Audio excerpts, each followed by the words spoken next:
ABC 10 News at 5 starts right now. Scenes of chaos, even death at Kabul airport as Afghans try to escape the return of the Taliban.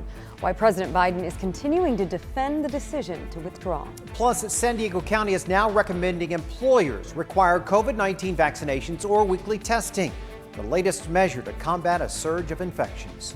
And our strict moratorium on evictions quietly expiring. What this means for local renters and landlords.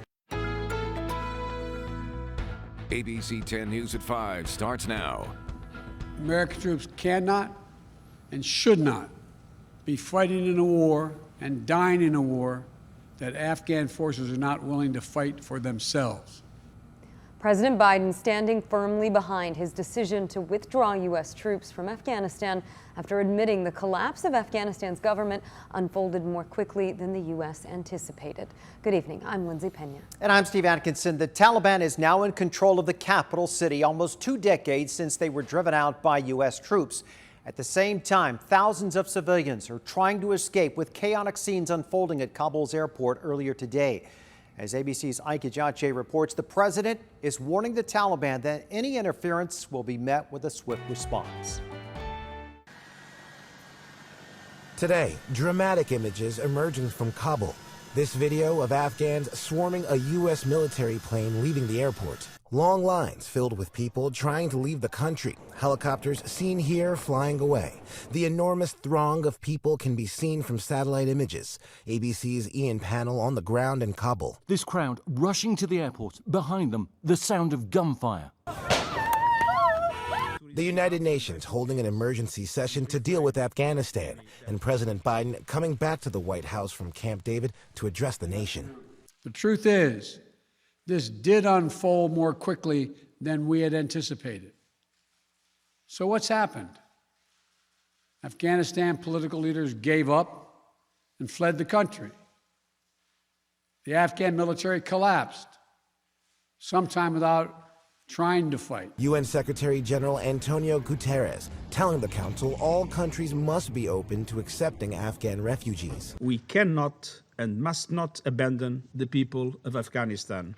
Those scenes intensifying throughout the day. Pentagon spokesman John Kirby confirming approximately 2,500 U.S. troops are at the airport assisting with what have been chaotic evacuation efforts. That number will grow to 6,000 in the coming days. Now, reports of U.S. troops involved in skirmishes with armed individuals at the airport, killing 2. While our mission is not offensive, our forces have the inherent right of self-defense. American troops cannot and should not be fighting in a war and dying in a war that Afghan forces are not willing to fight for themselves. The Pentagon says there is no indication that the individuals who fired upon U.S. troops at the airport were members of the Taliban. Ike Ejace, ABC News, Washington. And joining us now to discuss things on the ground in Afghanistan is former Department of Defense intelligence analyst Andy Kopp. Andy, thank you so much for being with us. It's my pleasure. So, Andy, now that the government has collapsed and the Taliban has regained control, do we know what the early agenda of the Taliban is? Well, I would imagine that the first steps for the Taliban will be to mollify the general citizenry, in that they have to prove or demonstrate now that they can keep the power on and keep water going and keep gas at the gas stations. They have a requirement to build their own state now that they're in control of the state. And so that'll be job number one as they assume power and assume responsibility for the citizenry there.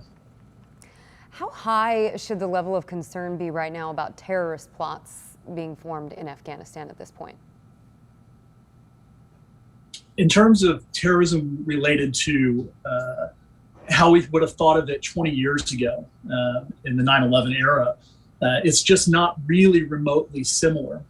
For starters, they have effectively, we'll call it cartel on power. There's still going to be factions within the Taliban, and they'll have rivalries, and that'll cause them some consternation as they try to bring the various regions of the country together. And maybe some of those factions, if they get out ahead of themselves, will still employ terrorism as a tactic to establish their power when they're rivaled by warlords or remaining factions of people that they're considered disloyal at this point. But as far as launching terrorist attacks by Al Qaeda or ISIS or the Taliban themselves beyond the borders, you would have to, they'd have to create effectively clients outside of their borders. And it's hard to discern why they would have motivation for that when they have such a huge task ahead of them controlling their own state. Andy, we were just looking at those images again from the airport in Kabul. Can you talk to us just a little bit about the circumstances surrounding the civilian evacuation there? Well, as I understand it, at this point, the airport is basically delineated between military operations largely led by the United States on our evacuation efforts, particularly for our diplomatic corps, and then basically the civilian airlift through charter planes on the civilian side of the airport. And those are, as I understand it, hard lines right now, which is creating intense chaos because we haven't, even with several thousand U.S. soldiers on the ground, as you can see from these images, we clearly don't have control of the situation in the manner we want. And that's making it impossible to figure out exactly who is joining these flights and if it's safe to get them off the ground. We saw the images earlier of a C-17 taking flight with hundreds of passengers. They maxed out their capacity by several times and performed heroic work to lift out hundreds of Afghan civilians. But even that was a decision that had to be made by the air crew to just leave the ramp to that C-17 open and get as many people on and then get out. And certainly that's not a sustainable way nor a safe way of getting people out of this country. All right, Andy, thank you so much for your time. Again, Andy Kopp, the former Department of Defense intelligence analyst, joining us this afternoon. Thank you so much. Thank you. Also tonight, he spent years helping U.S. troops fight the Taliban. Tonight, an Afghan interpreter is now living in San Diego. He says that he is shocked at what's unfolding in his native country. Our ABC 10 News reporter Rachel Bianco joins us live along the Embarcadero with that man's perspective tonight. Rachel. Hi, Steve. San Diego is home now for Ali Rassooli, but he still has friends and family in Afghanistan. He says right now many of them are in hiding and feeling betrayed by the U.S. These are pictures of Ali Rassooli when he worked as an interpreter for U.S. troops. He was born in Afghanistan but fled to Iran as a child. He remembers how proud he was to return to Afghanistan to work with the Marines. These guys are the real deal. These are the ones that doing actually something to remove the Taliban from this country. Rassooli moved to San Diego on a special immigrant visa in 2017. He owns an accounting business in El Cajon. He is shocked and horrified at the chaos unfolding in Kabul.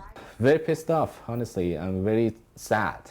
Rassooli doesn't disagree with the U.S. decision to pull out of Afghanistan, but he doesn't agree with how it was done. You can put the soldiers into airplane and then just vanish from that country. But how about the allies? They're civilians. They're with the kids. They're women, the elderlies.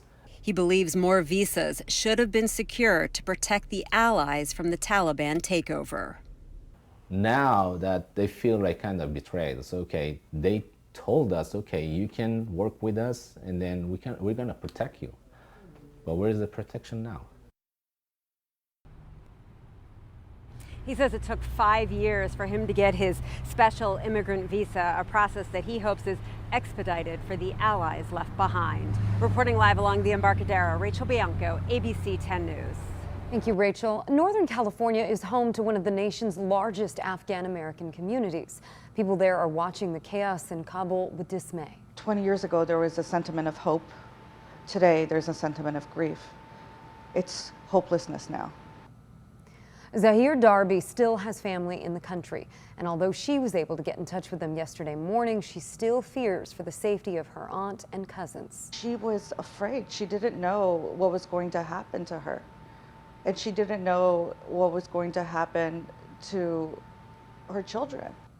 Most of the Afghan refugees who settled in Northern California began arriving there after the Soviet invasion. And you can follow any developments surrounding the situation in Afghanistan by downloading our free mobile app. Just go to the App Store and search 10 News. Now to coronavirus. San Diego County is urging employers to require their workers to get vaccinated against COVID-19 or receive a weekly test. That recommendation would apply to public and private employers as well as nonprofits. Our ABC 10 News reporter Jennifer Kastner joins us on this story, where officials say the current COVID case rate is 10 times higher for those who are unvaccinated. Jen. Yeah, Steve, that's exactly right. Officials here have said that 92% of COVID cases are among people here who are unvaccinated. Now, today's announcement is only a recommendation. It is not a requirement. All businesses in San Diego County are now being encouraged to require that their employees show proof of vaccination. We are making this recommendation that all employers, public sector, private sector, nonprofit, all take the action to require their employees to get vaccinated or be subject to regular testing, weekly testing, and a mask requirement. We want our businesses to stay open and our economy to continue to recover. Requiring all employees to get the vaccine or to test on a weekly basis is the right thing to do. The county's announcement Monday comes as officials cite the rise in COVID cases and hospitalizations because of the growing prominence of the Delta variant. This is driven almost exclusively by the unvaccinated individuals in San Diego County. Supervisor Nathan Fletcher said the current situation here is a pandemic of the unvaccinated. More than 92% of COVID cases in the last 30 days are in the unvaccinated. 98% of hospitalizations in the last 30 days are in the unvaccinated. The county's new message to employers is only a recommendation, but several businesses like Disney, Walmart, and Google are requiring proof of vaccination. The state of California, along with the city and county of San Diego, are implementing vaccine mandates or regular testing. Local county employees will have to start submitting their verifications this Tuesday. Next Monday, they'll start undergoing weekly testing and wearing masks indoors if they haven't provided proof that they've gotten the vaccine. And officials also discussed possible disciplinary action for county employees who try to cheat the system. Those details are not being released at this time. Reporting live tonight from downtown, Jennifer Kastner, ABC 10 News. Jen, thank you. Here are the latest numbers on coronavirus in our county. Almost 1,100 new cases were reported today. There were no new deaths. That is typical, though, for a Monday. Despite the spread of the Delta variant, the county's strict moratorium on evictions quietly expired last week. ABC 10 News reporter John Horn explains what this means for renters and landlords. I think everybody is still on edge. Molly Kirkland says the Southern California Rental Housing Association is not dropping its legal battle against the county's moratorium on evictions amid the pandemic. This despite the fact that it expired last week without any talk of an extension. We're also aware that, if the numbers change and things go awry, that we could very well be back under some strict regulations. So I don't think anybody's breathing a total sigh of relief just yet. County renters are still protected by eviction restrictions through the state and the CDC. The county's moratorium, however, was the most constricting. It limited landlords to only evicting tenants if they are a, quote, imminent health or safety threat to occupants of the same property. Kirkland says that made it all but impossible to deal with problem tenants. But attorney Gil Vera of the Legal Aid Society, who pushed for the county moratorium, says it was needed because landlords were using loopholes in state and federal moratoriums to evict tenants, such as by saying they needed to renovate the property. By alleging that substantial remodel was needed, they could remove a tenant who is not paying rent. They can remodel their unit, which, adds equity, and then they can re-rent the unit for a higher rent. They can once again do that for qualifying projects. State and local governments are offering to pay back 100% of a qualifying household's rent and utilities. John Horn, ABC 10 News. The state eviction moratorium lasts through the end of September, while the CDC's goes through October 3rd.